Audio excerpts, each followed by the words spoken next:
Voilà un petit peu moi ce que j'avais à dire en intro. Je vais laisser donc la parole à Jean-François qui va lancer le schéma habituel. Du coup, t'as pas fait la présentation de l'équipe complète, les slides, Ah CPLEC. oui, Toi, oh, tu on la ne masse. présente plus l'équipe. La personne la plus importante, c'est Mélissa, parce que autrement, rien se passerait. Mais bon, hein, l'équipe, ils ont vu les... Donc, on fait présentation de CPLEC avant. Jeff, quelques slides sur CPLEC. C'est toi qui as la Voilà. main? C'est toi qui as la main. Ouais. Non, c'est toi qui as la main. Ah non, Non. moi, j'ai pas la main. Donc, comme je t'ai dit, quand je m'arrête de parler, tu passes au slide suivant. Voilà. Donc, on revient au premier.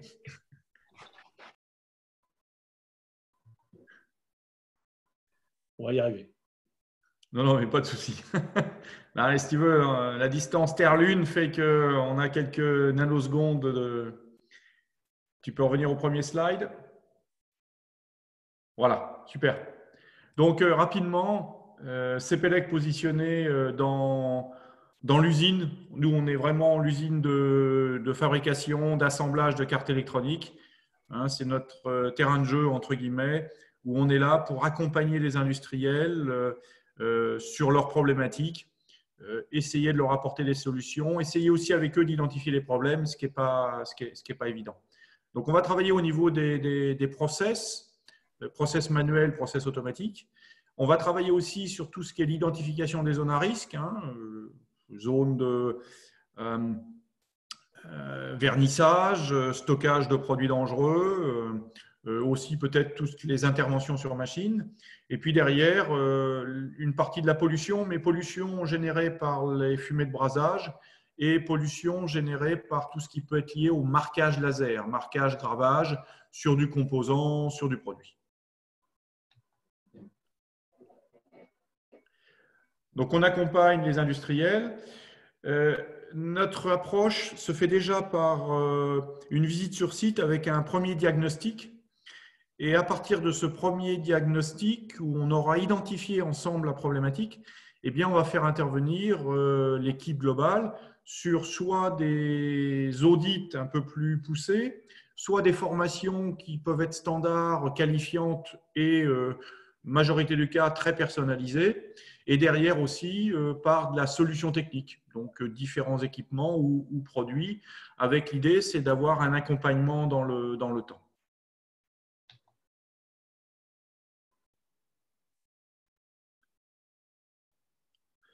On est très orienté aussi sur la sécurité des personnes. C'est-à-dire que quand on travaille sur un process, on va prendre en compte tout ce qui est lié à l'ergonomie, à ce qu'on appelle de manière générique la qualité de vie au travail. On l'a vu par rapport au process, par rapport aux zones à risque, par rapport à la pollution. Donc, on va très en amont sur ces points-là, ce qui veut dire qu'on va aussi intervenir avec les responsables d'équipe, avec les CHSCT, avec les RH, les managers, pour bien avancer ensemble sur ce sujet.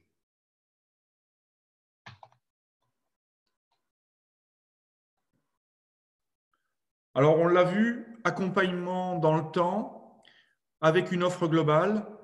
On vous aide à identifier vos problèmes et derrière, on fait en sorte que ces problèmes soient résolus, qu'on ait apporté une réponse. Avec un point très important, c'est l'obligation de résultat. Pour nous, c'est important. Alors, on peut vous dire à un moment donné que vous ne travaillez pas très bien. Vous avez le droit de nous dire après qu'on ne vous a pas fourni la bonne réponse. Donc, vous voyez, on arrive à avancer ensemble pour faire en sorte qu'on trouve les bonnes solutions. Donc, on va retrouver sur des audits process de l'organisation, sur ce qui nous concerne un peu aujourd'hui, qualification d'alliage. Ça peut être des formations qualifiantes sur l'IPC ou sur de l'ESD. On a aussi des approches transverses qu'on abordera lors d'un prochain live sur un accompagnement transverse. Adhésion à un projet d'entreprise, comment motiver des équipes, etc. Et puis, on retrouve derrière nos solutions de brasage, traçabilité ou autres.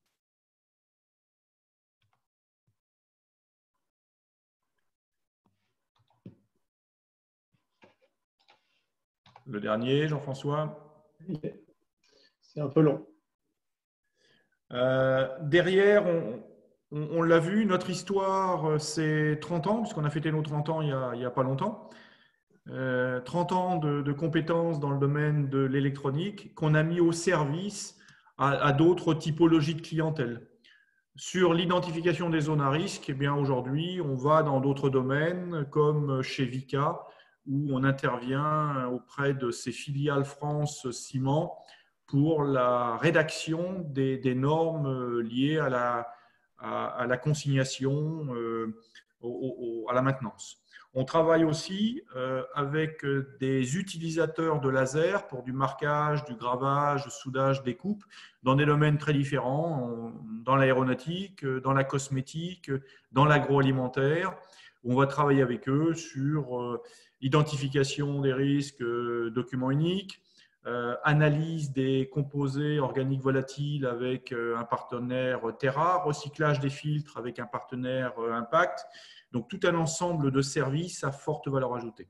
Et pour terminer, donc l'équipe CEPELEC, c'est les salariés de CEPELEC, c'est des experts avec qui on a un partenariat très fort et ce sont nos fabricants partenaires.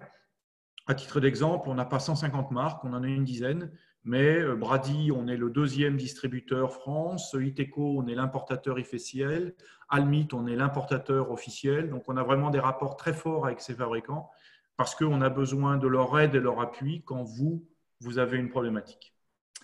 Merci et je laisse Jean-François continuer. Merci Jean-Pierre, bonjour à tous. Donc, je vais vous parler en quelques mots de mon activité, qui est la société A2J Technologies. On a créé depuis 2013, mai 2013, donc bientôt la 7e bougie. Et notre devise, c'est d'être au service des entreprises pour l'amélioration de leur performance au sens large du terme, avec 3 principaux leviers qui sont l'expertise en industrialisation, en process d'assemblage électronique, donc tout ce qui touche à la pose et au brasage de composants sur un PCB entre autres, la formation et l'accompagnement, alors que ce soit A2J ou CEPELEC, nous sommes tous les deux organismes de formation accrédités.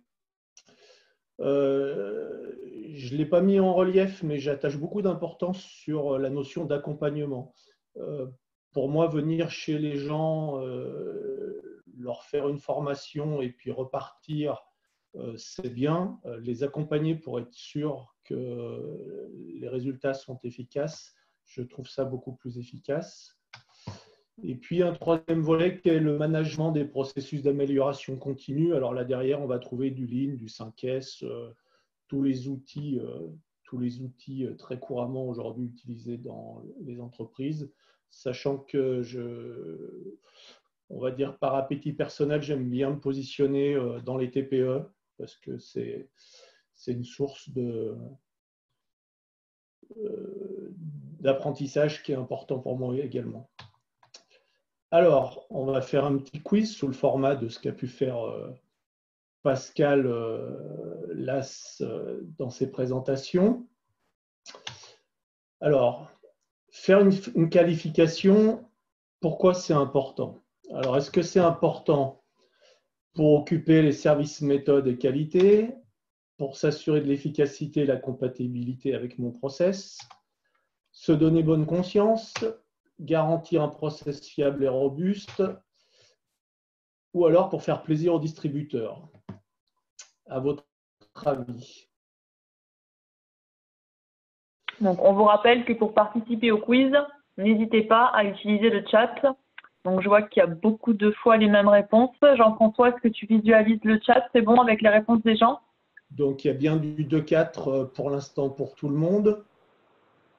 Alors, effectivement, ce qui est important quand on fait une qualification, c'est s'assurer que ça fonctionne bien dans mon process et par rapport à ce que j'en attends et que tout ça sera fiable et robuste. Alors Jean-Pierre met évidemment une petite touche c'est aussi pour faire plaisir au distributeur. C'est important d'avoir de bonnes relations avec son distributeur, effectivement. Alors, qualifier, c'est important pour éviter ça, par exemple. Hein, pour les passionnés de sport automobile, c'est jamais très, très marrant, et puis c'est des gros enjeux. Mais aussi, des fois, ça peut avoir des conséquences fâcheuses. Et aussi, dans certaines situations où la fiabilité n'est pas au rendez-vous et on n'a pas fait le tour de tous les problèmes, il peut y avoir des enjeux graves qui touchent à la vie humaine, hein, des sujets d'actualité où peut-être que la vie ne tient qu'à quelques brasures. Alors, je vais enchaîner sur une touche un peu plus fun, on va mettre un peu d'humour. Hein. Est-ce que le freinage avait bien été qualifié? Le radar, c'est qui l'a qualifié celui-là? Alors vous allez assez vite comprendre qu'une de mes passions perso, c'est la moto.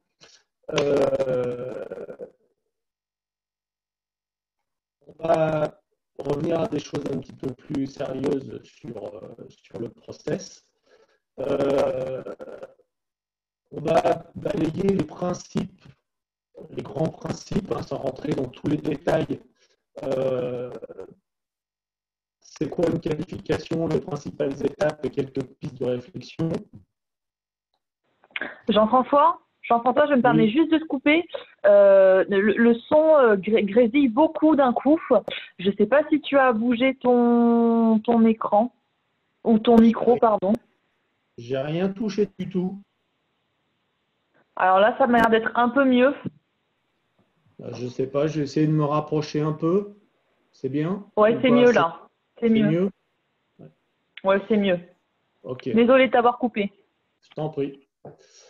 Alors, quelques éléments de réflexion quand on va aborder une qualification. Alors, aujourd'hui, on parle principalement de qualification d'alliage, mais je pense que la réflexion est la même, quel que soit le type de qualification. Déjà, c'est quoi le profil de mission du produit? Qu'est-ce que je vais faire avec? Quelle est la fiabilité attendue? Donc, on va avoir des choses qui sont liées peut-être à l'environnement, conditions climatiques, vibratoires, thermiques. Est-ce que je vais devoir communiquer des éléments ou est-ce que c'est quelque chose qui est fait en interne? Est-ce que je suis soumis à des normes? Donc, c'est important de bien prendre en compte tous les aspects qui concernent la qualification que je vais faire et faire des tests en conséquence. Alors, si on s'en tient à une qualification ou une réflexion autour d'un alliage, ce qui est important de rappeler, c'est que l'alliage, c'est un méthode d'apport utilisé pour réaliser une brasure qui doit remplir deux fonctions indispensables. Alors, est-ce que ceux qui ont suivi le webinaire de Pascal sur le brasage manuel se rappellent, et en tout cas, normalement, ils n'ont pas d'excuses. Quelles sont les deux fonctions qui doivent être remplies par une brasure?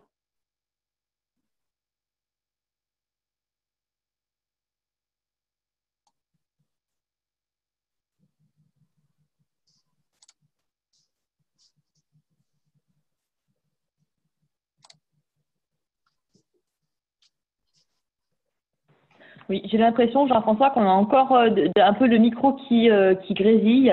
Ouais, voilà, on vous entend super mal.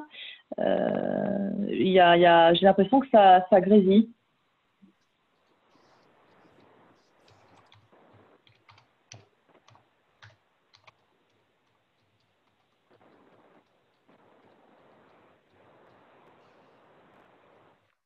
Est-ce qu'il faut que j'essaye par le téléphone? Oui, je pense que tu peux essayer de te connecter directement en téléphone, comme ça tu peux couper le micro de l'ordinateur et tu seras lié avec la connexion en fait téléphonique. Donc ce ne sera pas lié à Internet, ce sera juste lié au réseau téléphonique. Donne-moi le téléphone, s'il te plaît, c'est un 01. Alors, c'est le 01 70 95. Attends. 70 95. 0103. 0103. Et après, il faudra que tu tapes l'identifiant de la réunion avec dièse. Vas-y, donne-moi l'identifiant. Alors, 764, Oui, 152, oui. 713 et dièse.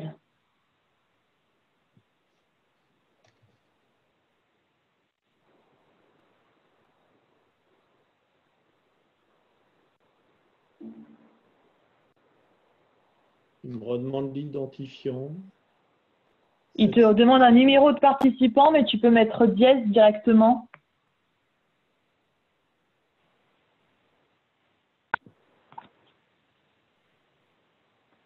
C'est bon, tu es dedans. Alors par contre, il faut que tu coupes ton micro.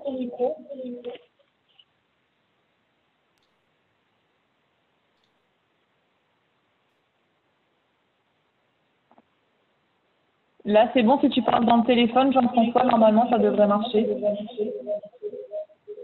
Alors, est-ce que tout le monde m'entend? Oui, par contre, j'ai un micro.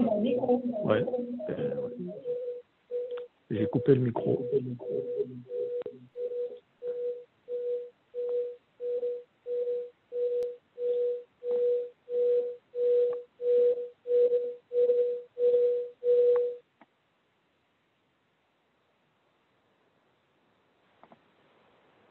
Alors pourtant, j'ai bien enlevé le micro sur CCLEC. Non, ça... Est-ce que vous m'entendez? Ouais, mais ça résonne. Oui, mais il faudrait que vous coupiez le HP de votre PC. Parce qu'en fait, ça sort du PC pour retourner dans le téléphone. Mais j'avais coupé les deux, mais j'ai deux écrans.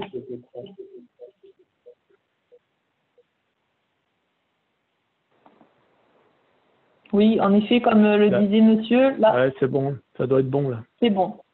Ok, est-ce que tout le monde entend Jean-François correctement? Oui, parfait, okay. Super. Allez. Bon, et excusez-nous, c'est les aléas du direct. Désolé. Voilà,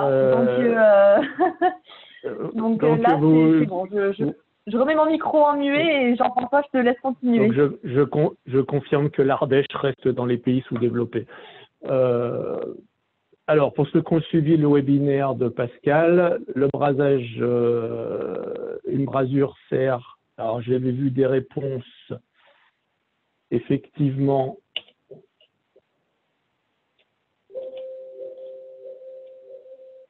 à assurer une liaison électrique. Ah, mais c'est un complot. Donc, assurer une liaison électrique. Et également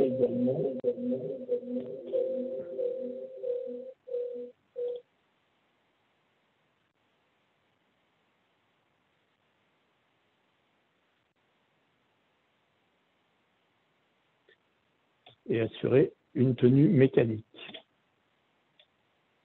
Alors, pour réaliser une bonne qualification, moi, je considère qu'il y a un certain nombre de conditions préalables qui sont premièrement que les équipements que je vais utiliser pour faire cette qualification sont également, eux, qualifiés et sous contrôle. Que l'organisation de mon entreprise, de mon atelier, me permet d'avoir un process qui est répétable. Et surtout, l'ennemi principal de tout process, c'est l'instabilité. Donc, si je n'ai pas ces trois conditions qui sont réunies, c'est compliqué de faire une qualification sur lesquelles je vais pouvoir m'appuyer. Donc, c'est vraiment des choses sur lesquelles il faut être attaché. Donc, la première chose que je vais mettre en œuvre, c'est bien définir mon besoin. Alors, bien définir mon besoin, ça va passer par définir des objectifs, hein, j'en ai un petit peu parlé, donc rédiger un cahier des charges et surtout définir les critères de décision, sur quelle base je vais permettre de dire que la qualification que je fais correspond à mon besoin et que je vais pouvoir m'appuyer dessus. Je vais rédiger un plan de qualification et le planifier. Et je vais aussi, si possible, réaliser des coupons de test. Alors évidemment, suivant l'ampleur de la qualification, suivant le besoin, je vais faire des choses plus ou moins complexes. Et puis un troisième point qui est faire une sélection, une présélection, parce que je ne vais pas pouvoir éventuellement qualifier trop de produits simultanément, c'est beaucoup de travail. Et j'aime bien quand en tout cas moi je fais une qualification, inclure une référence connue comme comparaison. Donc si vous voulez faire une évolution par exemple sur une pâte à braser, c'est important d'inclure dans vos essais le produit que vous utilisez actuellement, parce que celui-là, vous le connaissez, ça vous permettra d'avoir un bon référentiel. Dans un deuxième temps, je vais déployer un plan d'expérience complet, et donc ça va passer par réaliser des essais et des tests, les exploiter, les mettre en forme pour faire un choix, entériner le choix et rédiger le rapport de qualification, et mettre à jour toutes mes données et les documents techniques. Donc c'est important, hein, quand on qualifie un nouveau produit, qu'on l'intègre dans une production, il faut que les dossiers de fabrication soient à jour, il faut que les procédures soient à jour, que le RP soit à jour, que toute la logistique sur les approvisionnements soit à jour, toutes les procédures inhérentes à ce produit-là doivent être à jour. Et puis je vais le déployer et surveiller, et ça va passer par expliquer les changements aux équipes. Alors c'est souvent un point qui est un petit peu négligé compte tenu du travail que demande un plan de qualification, qui est bien expliqué aux équipes dans les ateliers pourquoi on change, qu'est-ce qui change, qu'on forme les gens, qu'on les accompagne. On prend le terme accompagnement, et surtout surveiller les indicateurs pour s'assurer qu'il n'y a pas de dérive dans le temps et qu'on n'est pas en train de mettre en place plutôt des bêtises que des choses qui améliorent. On va revenir un petit peu à une petite touche d'humour, hein. Donc, quand tout est qualifié sous contrôle, ça permet d'aller chercher la performance, ça permet de se dire que ce qu'on fait est bien et qu'on ne prend pas de risque.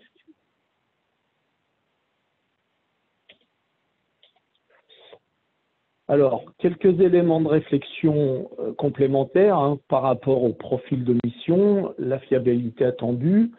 Par exemple, quelle est la classe IPC dans laquelle mon produit va être utilisé, enfin, quelle est la classe IPC qui correspond au niveau de fiabilité attendu. Est-ce que mon process est connu, voire imposé, lavage, vernis, ainsi de suite. Donc, si on m'impose un process, je vais peut-être supprimer certaines choses de mon plan d'expérience ou en rajouter. Est-ce que je dois être compatible avec un autre alliage? Donc, par exemple, on voit souvent des gens utiliser un alliage sur une vague et puis utiliser un autre fil de reprise. Bon, est-ce que ça, je suis bien sûr que ça soit compatible et est-ce que je ne prends pas les risques? Quels sont les volumes à produire? Est-ce qu'il y a des contraintes de coût? Si je suis sur un produit grand public où le coût est prépondérant, ça va un petit peu orienter. Quelles sont mes conditions de travail, les modalités de mise en œuvre, la sécurité des personnes? C'est un point qui est important. Donc, quels sont mes besoins? Ça se traduit par je rédige mon cahier des charges. Quelques documents de référence pour pouvoir me guider dans ma qualif. Pascal Lass, dans ses interventions, elle parlait d'un certain nombre de choses sur les normes IPC et aussi tout ce qui touche aux documents J-Standard. Alors, vous pouvez vous appuyer sur les J-Standard 01 à 06 qui parlent des exigences et de tout ce qui touche aux consommables pour l'assemblage de cartes électroniques, alors que ce soit l'abrasabilité des PCB, les flux, pâte à braser, classification des alliages. On retrouve ça dans les J-Standard 01 à 06. Des normes IPC qui sont finalement pas très connues et qui sont très très bien faites et surtout pense, un peu indispensables dans une phase de qualif, qui sont toutes les TM 650. Alors, il y en a beaucoup. Faut trouver celle qui nous intéresse. Et puis, évidemment, l'IPC à 610 qui va permettre de reboucler, de dire que ce que j'ai fait est acceptable et que mes assemblages sont conformes. Je vais privilégier, en tout cas c'est un avis un peu personnel et c'est mon expérience qui m'a amené à avoir un peu cette conclusion, c'est que le mouillage étant un des bons indicateurs de la qualité d'une brasure, j'ai plutôt tendance déjà à me dire que ce qui a bien mouillé est plutôt bon signe. Alors évidemment, ça va dépendre du flux qui est utilisé. On va s'assurer que les résidus sont neutres si je suis dans une utilisation no clean. On va vérifier tout un tas de choses par rapport au nettoyage, si le résidu s'enlève bien ou pas. On va choisir la classe de flux en fonction du process global et des exigences. Donc, si je lave, par exemple, est-ce que c'est bien nécessaire d'utiliser un fil no clean, par exemple? On peut se poser la question. Je vais vérifier si je suis en no clean de l'impact sur mes points de test. Pour ceux qui ont fait du test de carte, du test in situ ou sont mobiles, quand on commence à avoir des problèmes avec les résidus, en général, c'est vite compliqué. Et puis, j'insiste aussi beaucoup sur le fait qu'il faut explorer les limites de process. Alors, explorer les limites de process, pour moi, c'est pas simplement faire un plan d'expérience et dire ce produit-là, il fonctionne bien, il fonctionne mieux ou moins bien qu'un autre sur tel point. Je vais aller voir ce qui se passe. Alors évidemment, c'est du travail, c'est beaucoup de temps. Je vais aller voir ce qui se passe quand je suis dans des conditions dégradées ou que j'ai peut-être pas tout à fait un temps au-dessus du liquidus suffisant, j'ai peut-être pas tout à fait la bonne température ou j'ai un peu trop. Ça nous permet d'apprendre vraiment énormément de choses. Et donc je dirais qu'en général, une qualification, comme elle est faite pour plusieurs années, le temps passé à bien faire cette qualification est un bon investissement. Il ne faut pas mégoter sur le temps passé. Un petit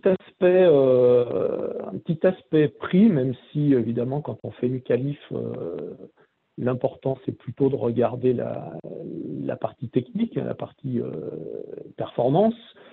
Par exemple, pour un fil de brasage, à performance égale, peut-être qu'il y en a un qui va avoir un temps de réalisation de brasure un peu meilleur, donc le mouillage est plus facile, le résultat est plus répétable. On a moins d'entretien des pannes, moins d'arrêt machine, moins d'usure de panne, on a peut-être plus ou moins de nécessité de nettoyer les résidus, un encrassement des pointes de test, ainsi de suite. Alors, évidemment, chaque cas sera différent, mais dans certains cas, ça peut conduire à ce que les gains réalisés sur un process rapportent plus que ce coûte le consommable lui-même.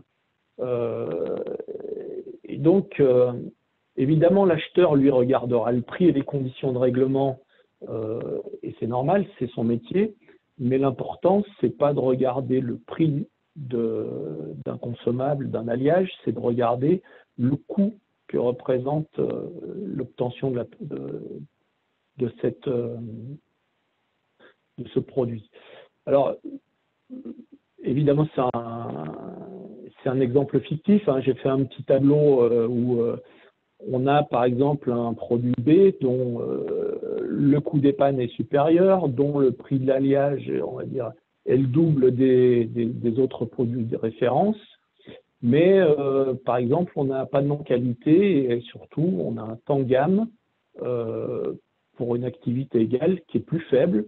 Et donc, si on ramène ça à des taux horaires, on va avoir un coût d'obtention qui est plus faible, malgré qu'on ait des prix de produits qui soient plus importants. Excusez-moi pour ce petit. Alors, toujours dans la notion de la qualification et je voudrais introduire une notion qui est la fenêtre de process, parce que finalement, c'est quelque chose qui va faire en sorte qu'on ait quelque chose de fiable et d'efficace. Alors, je voulais modéliser par deux petites courbes de Gauss qui pourraient être des enregistrements de résultats en fonction d'un paramètre qui varie. Et puis, donc, une première courbe en rouge où on s'aperçoit qu'on a un résultat qui est excellent, mais sur une dispersion qui est assez faible. Et puis, un deuxième produit qui, finalement, est jamais excellent, est plutôt bon, mais sur quelque chose de beaucoup plus large. Et on s'aperçoit, en fait, que à partir du moment où on considère qu'on a un bon résultat, on a une fenêtre de process avec le produit 2, avec la fenêtre de process 2, qui est 2 fois plus large que la fenêtre de process 1. Donc ça, c'est un point qui est, de mon point de vue, très intéressant, parce que ça va nous permettre d'absorber beaucoup plus de variations dans une vie de tous les jours. Et puis, si on a le même raisonnement avec les mêmes courbes sur quelque chose que moi j'appelle ma marge de sécurité. Donc la marge de sécurité, c'est ce que j'ai entre le fait que j'ai un bon résultat et que j'ai jusqu'à un résultat acceptable. Et là, on s'aperçoit que la marge de sécurité jusqu'à 3 fois supérieure. Donc ça va être un produit qui va être beaucoup plus sécurisant parce qu'il va me permettre d'absorber beaucoup plus de variations dans mon process. Donc peut-être que le produit 1 va être bien adapté pour des applications spécifiques où je rencontre toujours les mêmes conditions, et puis le produit 2 sera peut-être plus intéressant dans des applications plus variées. Alors, un alliage performant et fiable, on va refaire un petit quiz. Est-ce que c'est un alliage qui va permettre de réduire la non-qualité, donc de faire baisser le coût de revient, de réduire le temps de cycle, d'avoir moins recours aux services support, les méthodes, la qualité en particulier. Quand il y a des problèmes dans les ateliers, on fait beaucoup appel aux méthodes et à la qualité. Par effet induit, améliore l'image de marque de l'entreprise et la satisfaction client. Et le dernier point, améliore l'ambiance au travail, car c'est quand même plus agréable de faire du bon boulot. Alors, sur ces 5 propositions, lesquelles retiennent votre attention?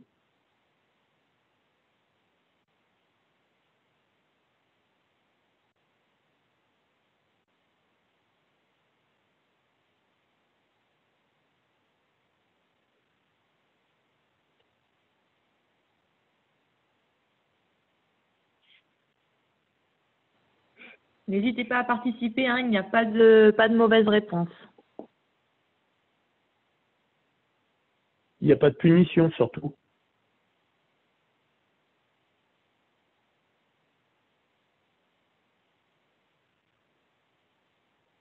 Alors, c'est intéressant parce que on a finalement pas mal de disparités dans les réponses. Donc là, ça suscite le débat.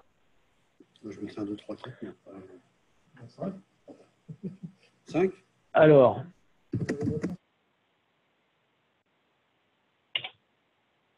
effectivement, j'ai eu quelques réponses à 1, 2, 3, 4, 5. Pour moi, quand on a un alliage ou un produit performant, dans la mesure où on a moins de qualité, effectivement, on baisse le coût de revient.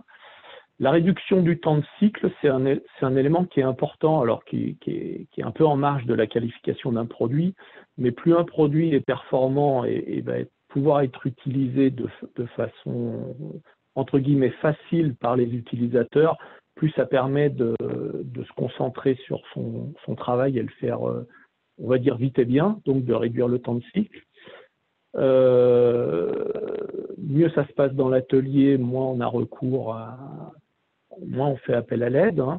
Par effet induit, ça améliore l'image de marque de l'entreprise parce que un client qui reçoit des produits fiables et fonctionnels, en général, il est plutôt satisfait.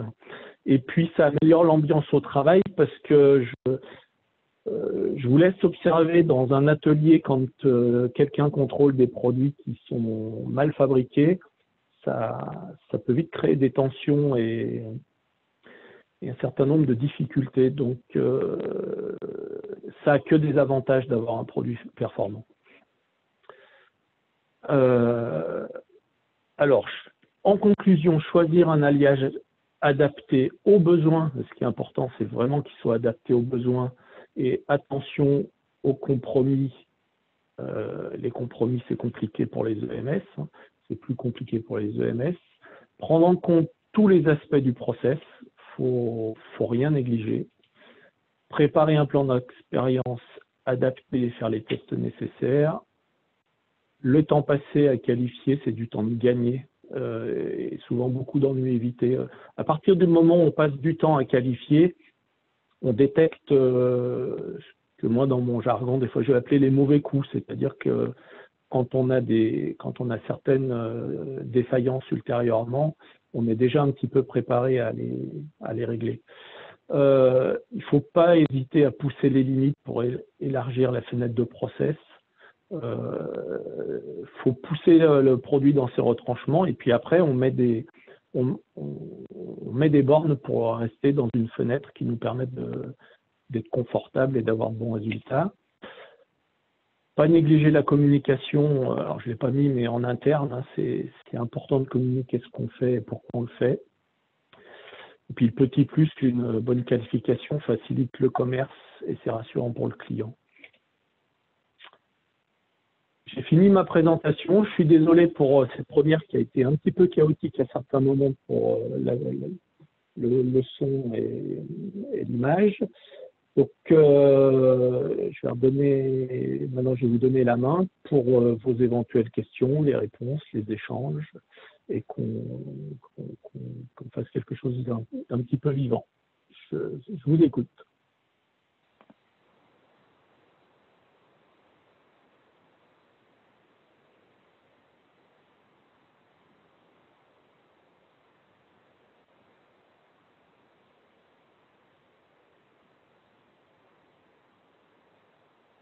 Elissa? Oui. Ouais. Je suis là. Alors, pour peut-être pas ouvrir tous les micros en même temps, voilà, donc Jean-Pierre, par exemple, demande y a-t-il des personnes en phase de qualification.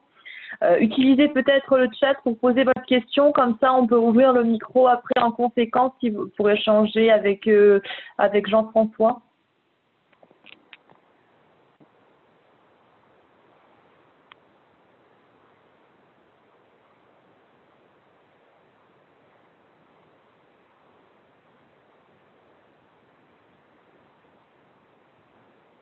Est-ce qu'il y a peut-être un point sur lequel vous souhaiteriez un éclaircissement, une précision, quelque chose peut-être qui n'a pas été suffisamment développé à votre goût?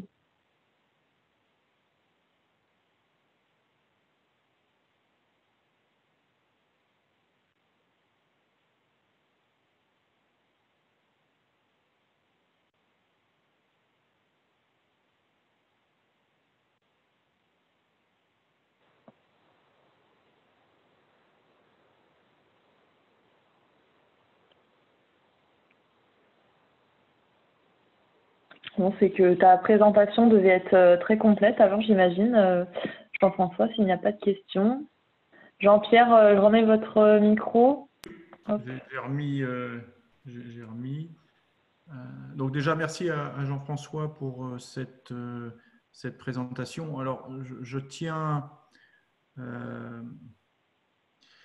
à le redire, hein, on est vraiment là simplement sur une approche très très générique sur comment aborder cette phase de qualification qui reste importante. Derrière, il est bien entendu qu'il y a énormément de points à aborder sur lesquels Jean-François pourra vous aider. Juste une petite question donc, par rapport aux personnes qui sont présentes. Simplement pour avoir un petit retour, savoir si vous avez fait les dernières phases de qualification sur vos alliages ou votre entreprise, même si ce n'est pas vous-même. Est-ce que vous savez à peu près de combien de temps cela date? Combien de temps vous avez lancé dans votre entreprise une phase de qualification et qu'est-ce que vous en avez retenu? Quels étaient les résultats? Qu'est-ce que ça vous a permis de gagner ou à contrario, ce que vous espériez gagner et que vous n'avez pas obtenu? Est-ce que vous pouvez répondre assez rapidement, savoir si vous avez fait quelque chose? Soit oui, soit non simplement, mais mettez un petit message.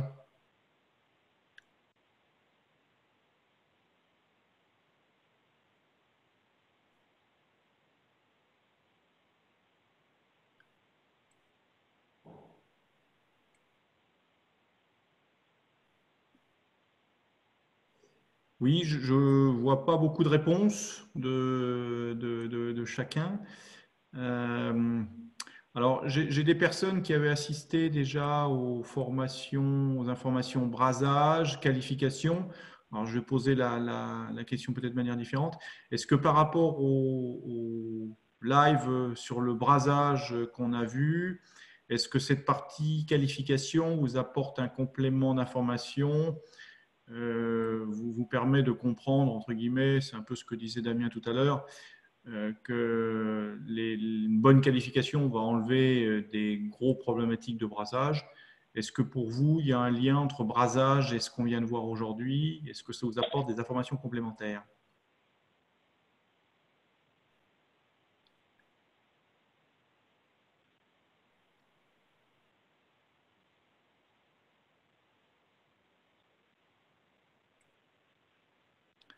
Alors, on n'a pas beaucoup de succès avec les chats, là.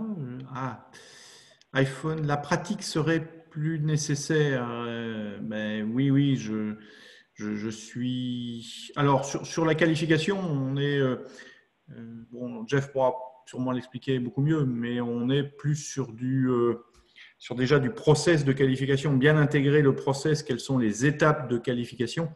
Et puis derrière, à partir du moment où on a plusieurs alliages, quels outils utiliser, comment faire.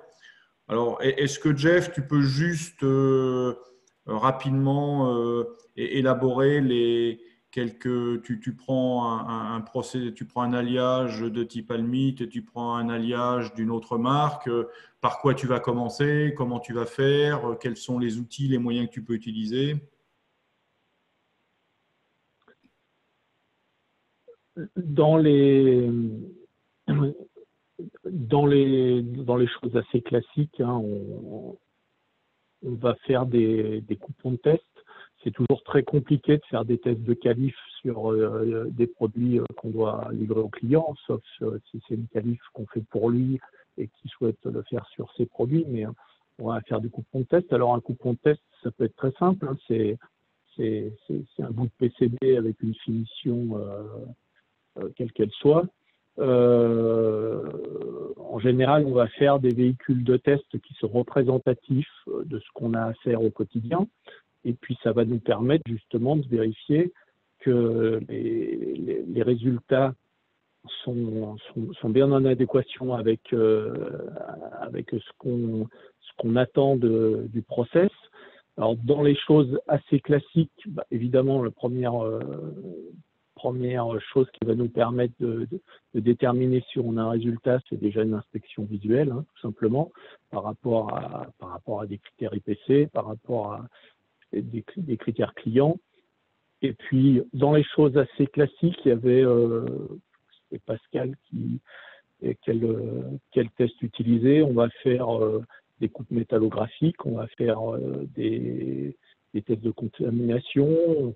Alors, dans les choses qu'on fait assez rarement, parce que c'est un petit peu plus compliqué à faire, ça peut être des tests de cire qui permettent de voir le comportement selon les conditions climatiques. Donc on a un panel d'outils qui est large et on va utiliser dans notre boîte à outils différents tests en fonction principalement du niveau de fiabilité attendu et dans les conditions dans lesquelles le produit va être utilisé.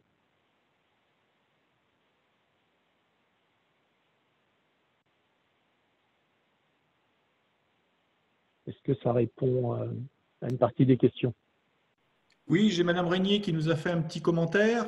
On peut vous ouvrir le micro, Madame Régnier, puis si vous pouviez un peu compléter.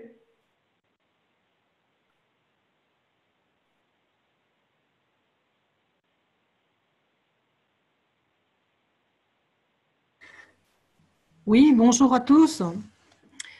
En effet, oui, cette présentation permet d'avoir des pistes pour moi parce que je ne connais pas beaucoup les qualifs qu'on peut faire dans l'entreprise dans laquelle je travaille. Bon, on travaille beaucoup sur du fiabilisé, donc on est aussi imposé par nos clients sur les alliages notamment. Donc bon, je pense que c'est plus dans ce sens-là que chez nous on procède. Oui, vous m'entendez? Oui, oui, merci de votre précision. Alors, effectivement, on voit des disparités qui sont importantes entre en fonction de la taille des entreprises et une entreprise comme la vôtre qui est très structurée, qui fonctionne avec une longue expérience, n'a pas les mêmes moyens, pas la même approche qu'une petite entreprise où le chef d'atelier fait à peu près tout, quoi. Et donc, cette disparité de conditions fait aussi que, pour certains, la qualification, des fois, c'est juste discuter avec le distributeur et de regarder quelques docs. Hein. Donc, voilà, c'est un peu le grand écart. Je comprends.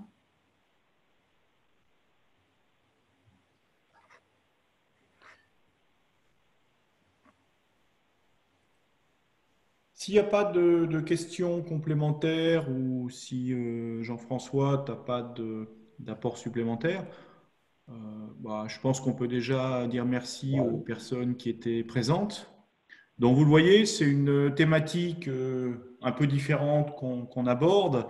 Alors, je vois manque de connaissances, bien entendu, je dirais. Hein, l'idée, c'est pendant ces lives d'essayer de vous donner un large panel d'informations, de fonctionnement, quelques avis un peu d'experts et puis des échanges aussi avec des industriels pour que simplement ça vous permette de mieux comprendre les problématiques que l'on peut rencontrer tous les jours dans les ateliers, dans les usines d'assemblage de cartes, hein, parce que c'est pas évident.